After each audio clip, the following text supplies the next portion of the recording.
Hello आणि नमस्कार सगळ्यांना. आजच्या संगीतमय दिवसाची सुरुवात करते.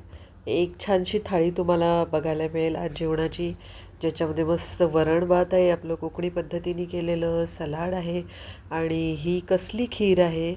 तर ही खीर आपण ड्रायफ्रूट्स आणि मखानाची बनवतो ना, ती खीर बनवली. अतिशय उत्कृष्ट झाली होती.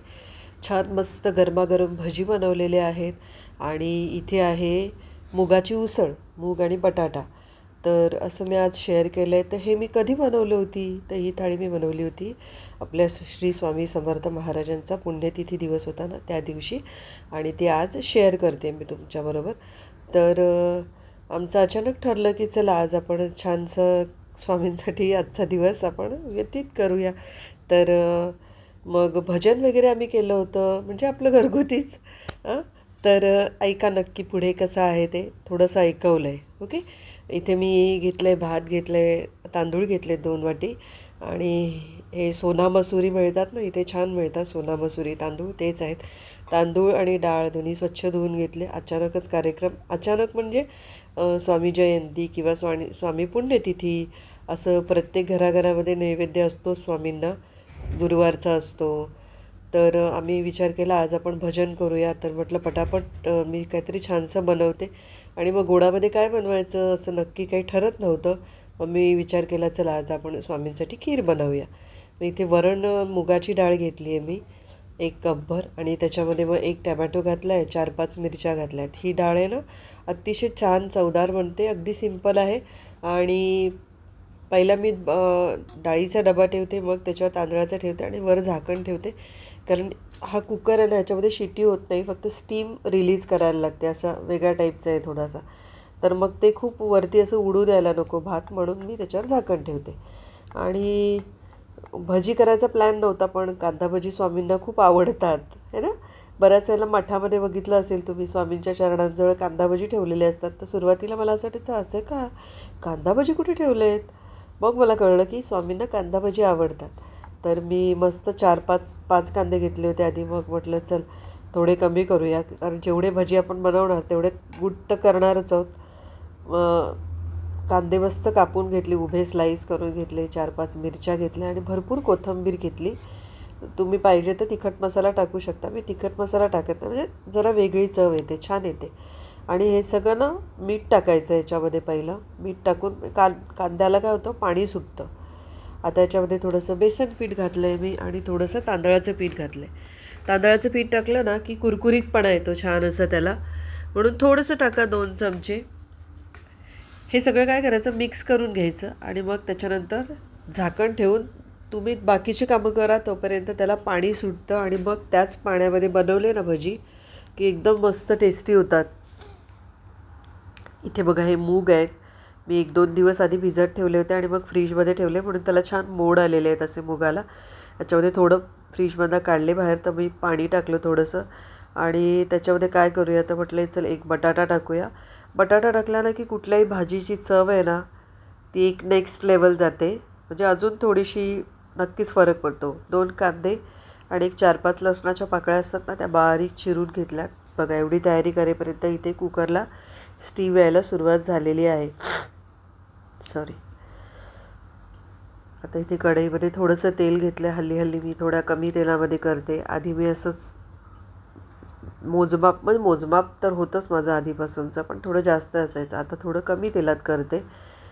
आणि मग त्याच्यामध्ये आधी लसूण टाकले. लसूण छान लाल करून घ्यायची, छान फ्लेवर येतो मग भाजीला. थोडं आलं असेल तर आलं पण टाका, मी मोस्टली तर लसूणच टाकते. आणि 2 कांदे बारीक चिरलेले होते. आता ॲक्च्युली मी तेल कमी आहे, तर कांदा भाजायला थोडासा जास्त वेळ लागतो मीठ टाकलं तरीसुद्धा. मग एक 5 मिनटं भाजल्यानंतर कांदा बघा छान गोल्डन झाला आहे. मग त्याच्यामध्ये मी 2 टमॅटो होते ना मीडियम साईज, ते कापून टाकले. कांदा अशी फोडणी केली ना खूप छान चव येते, म्हणजे कांदा छान परतला. कच्चा कांदा असेल ना तर तेवढी चव येत नाही भाजीला. मग हा घरचा गरम मसाला आहे बघा, याची रेसिपी मी नुकतीच शेअर केलेली आहे. अतिशय उत्कृष्ट होतो हा मसाला. तो घरीच बनवलेला गरम मसाला आहे. थोडंसं लाल तिखट पावडर आहे, लाल मसाला, ओके. आणि थोडीशी हळद टाकलेली आहे. हे छान 1 मिनिट झाकण ठेवायचं, 1-2 मिनटं, मग त्याला छान वाफ धरते. टमॅटो पण सॉफ्ट होतात आणि मसाला पण कच्चट राहत नाही, असा छान म्हणजे असा भुना हुआ मसाला म्हणतात ना तसं छान होतो, भाजला जातो मसाला. हे थोडंसं मिक्स करून घेतलं आहे, टमॅटो मॅश करून घेतलेत आणि मग ह्याच्यामध्ये ना मी मूग जे होते ना ते मूग असे धुवून स्वच्छ करून घेतले आणि मग ते ह्याच्यामध्ये टाकून दिले, मूग टाकले. आता हे मूग ह्या मसाल्यामध्ये टाकल्यानंतर मी बऱ्याच वेळा सांगते की 1-2 मिनटं तसंच त्याच्यामध्ये राहू द्यायचे, लगेच पाणी टाकायचं नाही, पाणचट होते मग भाजी. त्या मसाल्यामध्ये असे छान मिक्स करून त्याच्यावर झाकण ठेवलं ना 1-2 मिनटं, जळता कामा नये. तर मग इतकं छान होतं ना, माझा आवाज असा वेगळाच येतो कारण बहुतेक वेळा मला सर्दी असते, ॲलर्जी असल्यामुळे, त्याच्यामुळे नाकात दबलेला आवाज येतो. हा ओरिजिनल व्हॉईस नाही आहे माझा, ॲक्च्युली नाकातला आवाज आहे. आता ह्याच्यामध्ये मी 2 मिनटं ठेवून दिलं तसंच, बघावे नाहीतर मग लगेच पाणचट पाणचट होते भाजी. हां, आणि मग त्याच्यावर झाकण ठेवून दिलं. तोपर्यंत मी मखाणा खीरची तयारी करायला घेतले.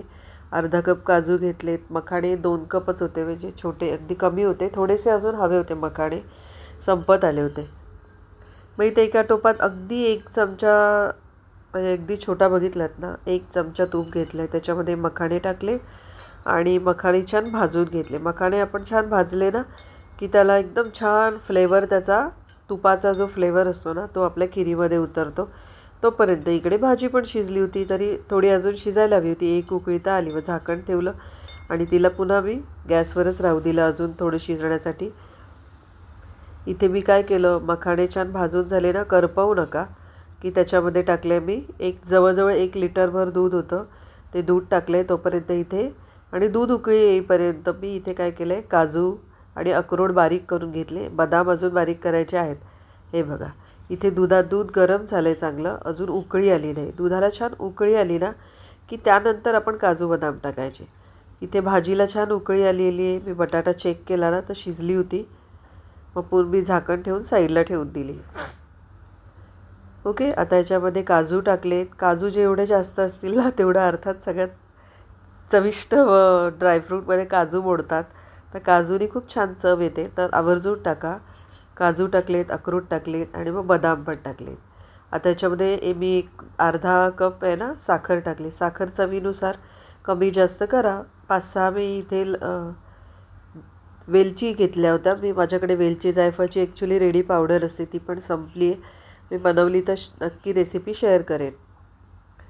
आता हे बघा, छान त्याला उकळी येत होती. इथे भाजी पण तयार झालेली आहे. भाजीमध्ये कोथिंबीर टाकली, कारण कोथिंबीर तर अनिवार्य आहे, कोथिंबीर न टाकता काही होऊच शकत नाही.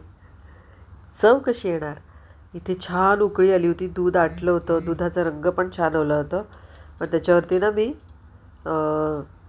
झाकण ठेवून बाजूला ठेवून दिली. खीर झाली होती. तर कुकर ओपन केला, मस्त भात पण झाला होता आणि वरण पण झालं होतं. त्याच्यात वरणामध्ये हिंग माझ्याकडे संपलं आहे, तुम्ही हिंग असेल तर टाका आवर्जून. हळद टाकली आहे मी त्याच्यामध्ये. आता इथे कढई घेतली, ही ना थोडी स्टीलचीच आहे पण थोडी पातळ कढई आहे. छान ती थंब इम्प्रेशनसारखी अशी आहे ना ती, पण ती लगेच खालून गॅसवरती लाल होते. त्याच्यात जिरं टाकले, मोहरी टाकले, 4-5 लसणाच्या पाकळ्या असतात ना त्या अशा चेचून अशा मी टाकलेल्या आहेत त्याच्यामध्ये. लसूण लाल झाला. सुकलेले माझ्याकडे कढीपत्ता होते, खूप महाग मिळतो इथे कढीपत्ता, त्याच्यामुळे मी उरलेला असेल तो सुकवून ठेवते.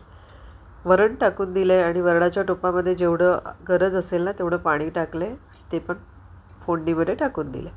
थोडंसं मीठ टाकलं आहे की झालं. इथे वरण पण तयार झालं आहे, छान उकळी आली. आणि आता पुढे मी दाखवते तुम्हाला भजनाचा कार्यक्रम आमचा कसा चालू होता, काय तयारी केली होती आम्ही,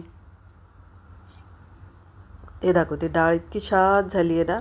हे वरण मिरची न टाकता केलं तर लहान मुलांना अतिशय छान असतं. मी माझ्या मुलांसाठी असंच करायची, एखाद मिरची टाकायची, मिरचीचा तिखटपणा पण जास्त उतरत नाही. बघा इथे स्वामी बसलेले आहेत शांतपणे, धूप दाखवलं आहे, छान वाटतं धूप दाखवलं की. आणि भजनासाठी बघा हे नवीनच आणलं होतं आम्ही अंतरायला असं, तर मग त्याचं लगेच 2 दिवस आधीच आणलं होतं मॉलमधून आणि मग त्याचं उद्घाटन केलं. इथे तबला वगैरे बाहेर निघालेले आहेत जवळजवळ वर्षभराने. हे बघा स्वामी बसलेत. ह्या दोन्ही पेंटिंग आहेत ना ते माझ्या लेकाने केलेल्या आहेत. लहान वयातच त्याला स्वामींच्या कृपेमुळे तो छान करतो. तबल्याचा आवाज आहे का. आणि इथे आम्ही भजन वेगवेगळे म्हटले होते पण ते ऐकवता येत नाही, कॉपीराईट्स वगैरे येईल. थोडंसं ऐकवते.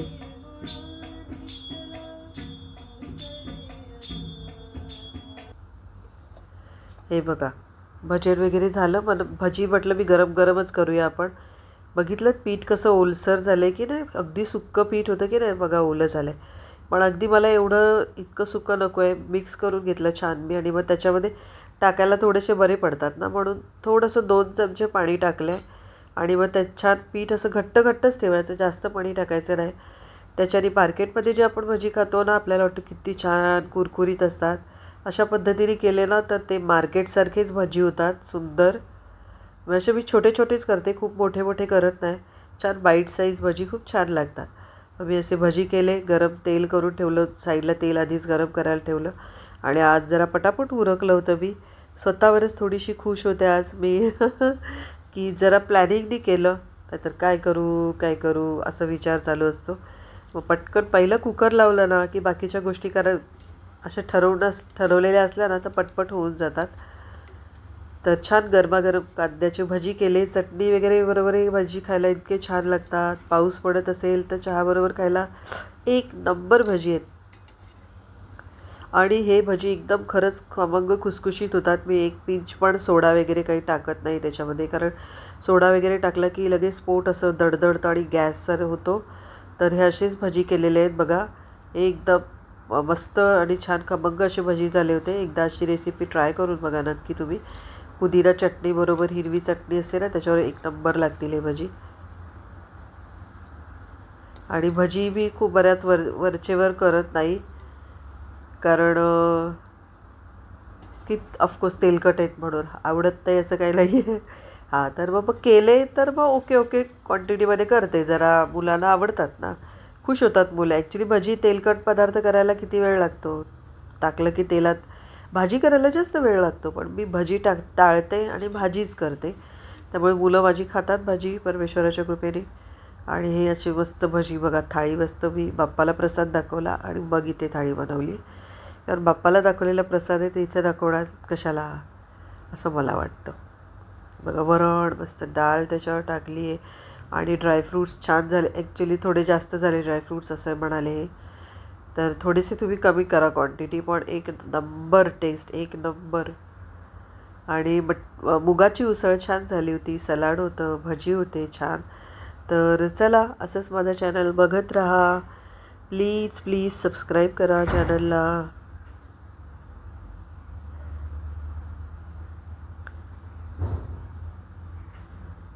आणि श्री स्वामी समर्थ म्हणते आणि निरोप घेते. थँक्यू.